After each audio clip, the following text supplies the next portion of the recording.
time to dream of being an astronaut, of being a soccer star, a football player, a preacher, a pastor, a doctor. But for me, life was so horrific, with so much vitriol and pain, I wanted to die. I'm the product of interracial immigrants. My grandmother was tall, white, and thin from Germany, and we called her French fry. My grandfather was a big, burly black man from Cuba, and we called him Hamburger. Hamburger met French fry and created a Happy Meal.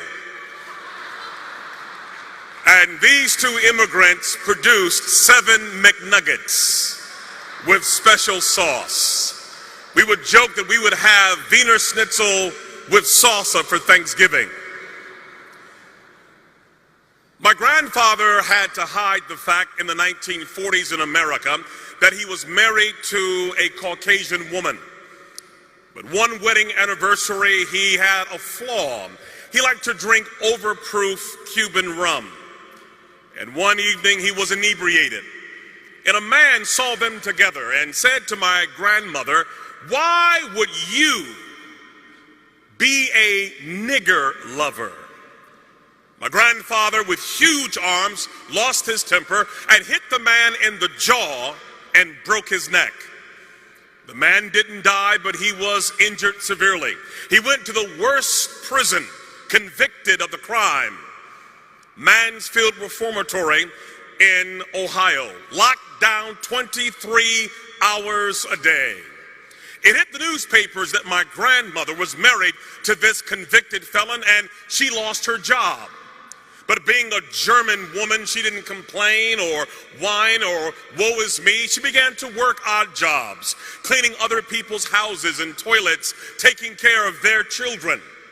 But as she was working, she would have fainting spells, passing out doing her job.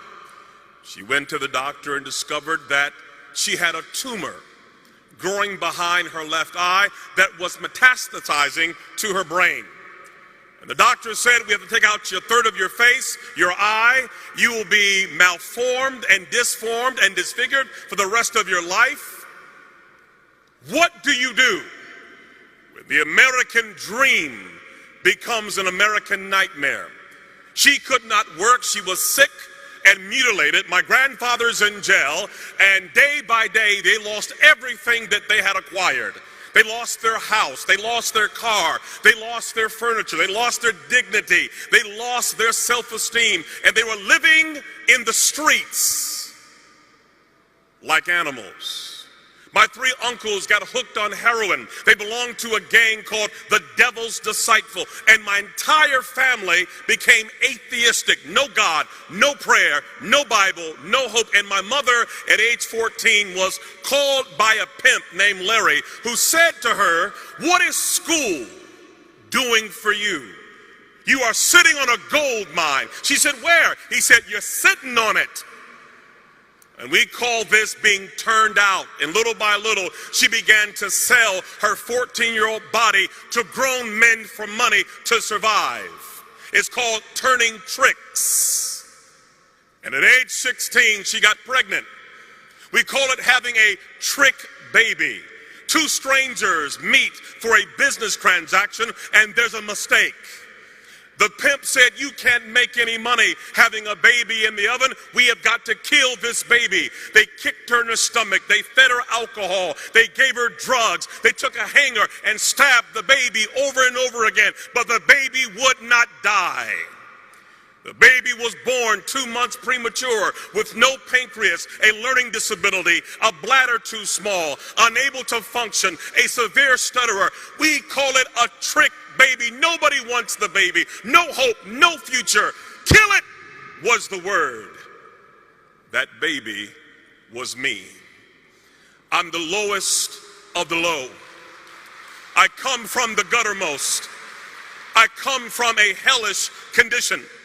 And so when I would go to school, I couldn't talk. I stuttered so severely from the trauma. My mother had a madam who hated men. Her name was Dolores, and she was a sadist. And when she would watch me, she would take a broomstick and stick it in a place where no boy should have any object in his body. And when you are tortured like that, you learn 4 things. Don't talk, don't trust, don't feel, and pretend nothing is happening. And by age 10, I had had enough.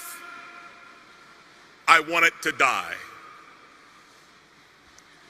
And in my school, they put me in a boiler room with other kids who were dysfunctional like me, where we would finger paint all day long. And yet there was a teacher, thank God for her, who had a Gideon Bible. And she came to my school and she saw kids like me as her mission field. And she would give me this Gideon Bible and read to me stories of dysfunctional characters who God used. She would say to me, Ronaldo, God uses greatly those who have been wounded very deeply. He will turn your pain into power, your wounds into wisdom. She had me read the story of Moses, who was also a stutterer. I began to understand that God did love a trick baby. Even as low as I was, there was hope for me and possibility. And when a child begins to understand the love of God and the power of His Word and the possibilities, it changes everything. How can a young man keep his way clean?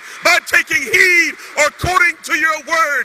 Your word have I hid in my heart that I may not sin against thee. I began to memorize the Bible, that Gideon Bible, reading 2,000 scriptures. And when you put that kind of word in a life, something begins to happen. My stuttering went away. I stopped wetting the bed. I stood tall. I became valedictorian, became a pastor, and preached until everybody in my family got saved. Why? Because somebody placed the Gideon Bible in a woman's hand that changed a life forever. Yes, I was born a trick baby, but the trick was on the devil.